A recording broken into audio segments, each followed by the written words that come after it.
today we are going to give you 10 tips from native Coloradans if you're thinking about moving here.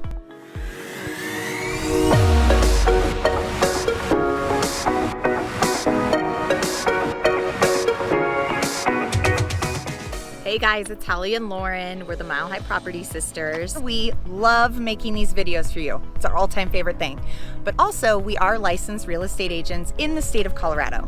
So if you have any questions, any concerns, any real estate needs, please reach out to our number or email listed below. And you can also hit the subscribe button and you will always get us on the phone, no one else. Number one, the weather here changes Drastically.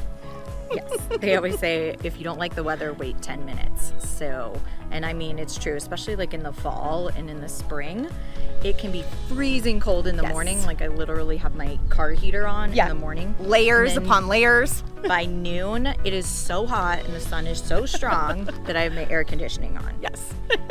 So you got to be prepared for both. Okay, point number 2, the altitude here. It is a real thing. When you first move here, when you first visit here, it's very normal to experience lightheadedness, dizziness, shortness of breath. This is very normal. You just have to let your body get acclimated. When my husband first moved here, he was not from here. It took him about 2 weeks to get acclimated to the actual climate and altitude here. So physical activity is a lot harder. Yes. There's less oxygen. Denver, as you probably know, sits at 50 to 80 feet above sea level. And then if you go further west, if you're up in the mountains, it can be anywhere from 6,000 feet to 10,000 feet that people live at, right? Or that you're doing hiking and physical activities in. So go slow and get yourself time to acclimate because altitude sickness is a real thing. Yes. And can land you in the hospital. It can, for sure. Tip number 3. Halloween is, it's cold here during Halloween. You always have to plan your costume around your jacket because it's an average of 33 degrees on Halloween. Just about. And we've gotten snow. It snows a lot on Halloween, which really makes your, our cute, sexy costumes really hard to wear. When you've got a giant parka on. It's a real bummer. But so, tip. Plan for that. There also can be a lot of ice on the road. So if you plan on wearing some high heels out trick-or-treating. That's true. Yeah. May want to trade in those for some serious snow boots. Tip number 4. All right. So it is super dry here. Yes. Colorado is actually considered high desert. Correct. You wouldn't think that. Right. You wouldn't think that because we do get a lot of snow in the winter. It's very misleading. Yes. And things are very green in the summer. But it's actually considered high desert because of the amount of rainfall we actually get throughout the year. Right. It's very dry, very thin air. Yes. You're going to need lots of chapstick, lots of lotion. Oh, yeah. And people frequently also get bloody noses from the dry air if you're not used to it. So extremely common. Buying a whole home humidifier is really helpful. A lot of people have those in their homes. And but yeah, just know that it's very dry. Your hair will not frizz, which is great. It stays straight, too straight. Yeah. You get no volume. Nice and flat. Yes, nice and flat. No volume to your hair. Yeah. No beach waves. Okay, so tip number 5 is 14ers. A 14er does not mean 14 miles. No. It means 14,000 feet above sea level. Exactly. And when people in Colorado talk about hiking a 14er, they mean hiking a mountain that's 14,000 feet above sea level. It is really considered almost a rite of passage to do that when you move here. Not everyone does it, but it is something that's really exciting to say that you did. It's a good adventure. The views from the top are incredible. We've got like 50 something. There's 50 something. 14ers. There's also 13ers, obviously, that are considered 13,000 feet. I mean, I've literally climbed one that was like 13,997. And so it's considered a 13er. Do make sure you're prepared. Do some research, make sure the weather is good. Don't just like go out on a whim and hike. No. Because that can be dangerous. But do your research, and it's a really fun adventure. Definitely. Please get a car with all-wheel or four-wheel drive. Can't stress this enough. Colorado has a lot of hills, a lot of mountains. And when it snows, the roads are very slick. Yes. You're going to get stuck, especially if you're driving up I-70. I think I-70 even has a new rule that if it's snowing or whatever, you can't even drive on it if you don't have all-wheel drive. Yep. So don't be that, Don't be those that person. people from those warmer states who cause accidents and then cause traffic lines, because all us native Coloradans are secretly cursing you.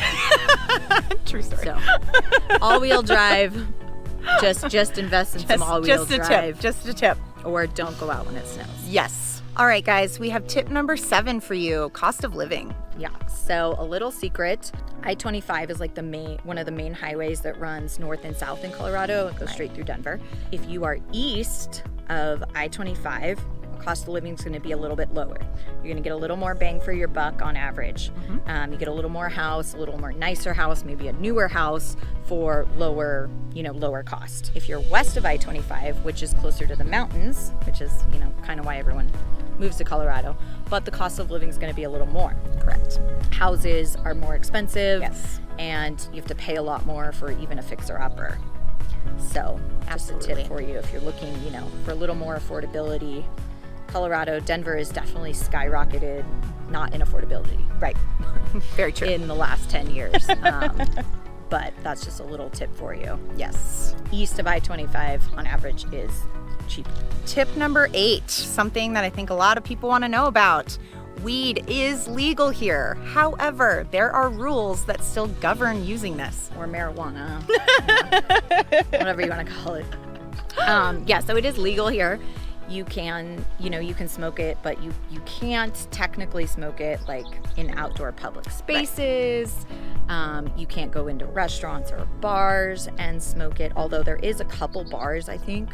There's one in Glendale I know of that does is like allow a marijuana bar. So you can go there and hang out and socialize and smoke. But they're very few and far between. Yes. You can't do it.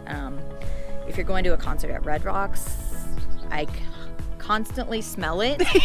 You will not miss it. People do, but do know that you could get in trouble and you could be ticketed for it. Yes. And you also you will still get a DUI if you're caught driving under the influence of marijuana substances. Yep. So be careful. But you can buy it. There's stores that dispensaries that you can buy. They're everywhere. Yeah, they're not. There's certain counties that outlaw them. Right. But they're overall easy to find. You can go in there and buy all the different kinds, and you don't need a license or a permit or anything to buy them. You just have to be careful as to where you're smoking it or vaping it. So tip number 9, DIA, Denver International Airport. A lot of people believe that it is located in the heart of Denver and it's super close to Denver. It's actually not. It's a little bit further out. So we've mentioned previously, we live in Littleton. It is roughly easily 45-minute drive with no traffic. With traffic, you're looking easily over an hour. And I mean, it's probably, 20-30 minutes from downtown Denver? Correct. So if you're in the city, and especially with traffic, right, it's a ways out there. It's also, if you, it is one of the busiest airports in the nation. So if you are flying in and out of Denver, always give yourself a lot of time for security, way more time than you think you need. I've missed my flight before. Yes, she has. She has. Just once. It's a busy airport and it's far away. Yes. And tip number 10. Colorado is a very active state. It's one of the most active, we have one of the most active populations. There's tons to do here, tons of outdoor recreation. So if you're not into that, might not be the place for you, because people like us like to exercise for fun. Oh yeah, yeah. Put me on a bike, give me a pair of hiking shoes. We bring our dogs everywhere. I drag my kids. Yes, everyone's very active. We're all bikers, hikers, skiers, snowboarders. Oh yeah, runners, you name it, we probably do it. So it's a great time. So those are our 10 tips for you guys. We are native Coloradans, so we wanted to share those with you in case you didn't know a couple of those things. We do love making these videos for you, but if you have any real estate needs, we are licensed real estate agents in the state of Colorado, and we would love to help you out.